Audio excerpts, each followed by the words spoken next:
welcome back to Coffee with Moshe.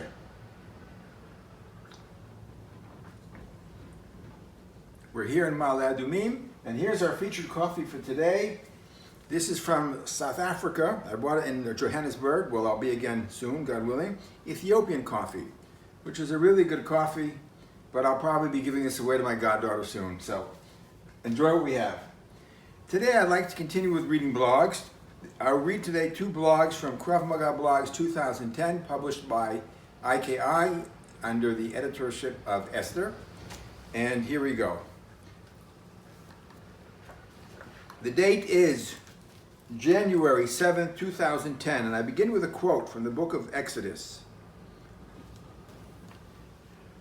But the more they, the Egyptian oppressors, afflicted them, the Hebrews, the more they, the Hebrews, multiplied and grew. In Hebrew that would be, V'chasher ya'anu otam ken yerbeh v'chen yifros, if I remember correctly, from the book of Shmot, chapter 1.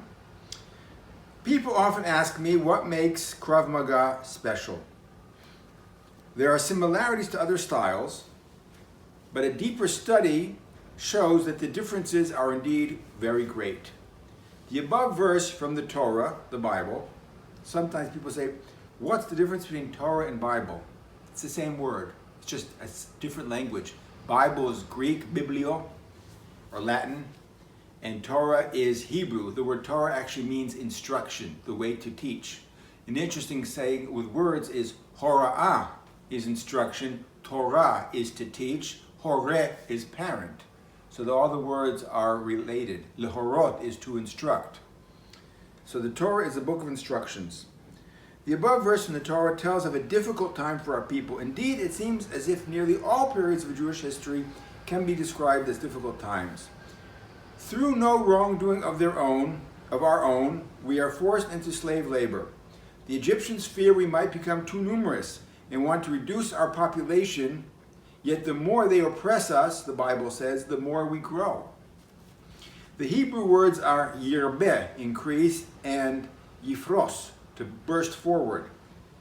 So we can retranslate this verse as, the more they were oppressed, the more they increased and burst forward. This concept, written in our ancient text, can shed much light on Krav Maga development.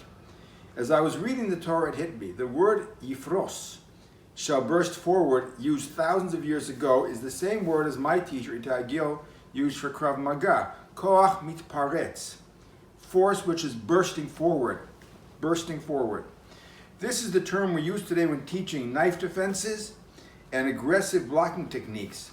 The same words we use today in our Krav Maga vocabulary were used 3,300 years ago by our ancestors. That's continuity. It further hit me. The more we were oppressed, the more we grew and burst forward. Here is the greatness of Krav Maga and the Israeli army. The more we are attacked, the better we get.